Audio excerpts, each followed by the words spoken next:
In tempi record rispetto alle precedenti stagioni, il Calcio Padova completa la lista dei propri attaccanti. Entra a far parte del folto organico anche Andrea Soncin, più volte in passato cercato dal Padova senza che si arrivasse all'accordo con le società allora proprietarie del cartellino. Quest'anno invece, approfittando del fatto che il giocatore non avesse rinnovato il contratto con la precedente squadra, il neodirettore sportivo De Franceschi ce l'ha fatta.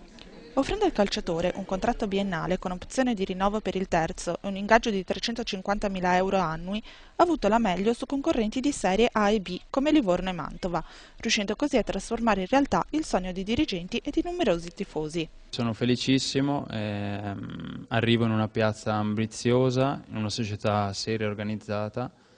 Era la mia prima scelta a Padova, sono arrivato e quindi sono contentissimo. In passato ho fatto la prima punta, ho fatto la seconda punta, ho fatto l'attaccante esterno.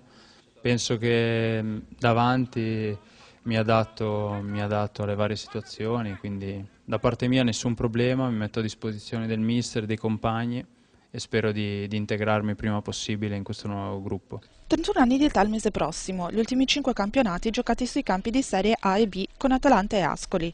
Un attaccante dalle indiscusse qualità tecniche e con il fiuto del gol. Si descrive così Andrea Soncin, la nuova punta che vestendo la maglia numero 99 sicuramente darà un contributo importante alla causa biancoscudata per il raggiungimento dell'obiettivo. Sono convinto che questa è una squadra costruita per poter fare un campionato dignitoso e salvarsi il prima possibile. È 11 anni che manchiamo da questa categoria, adesso farci prendere dall'entusiasmo mi sembra proprio la cosa più sbagliata. Secondo me abbiamo fatto una buona squadra, vorrei che la gente si divertisse a venire allo stadio perché la squadra vuol dire che sta facendo bene.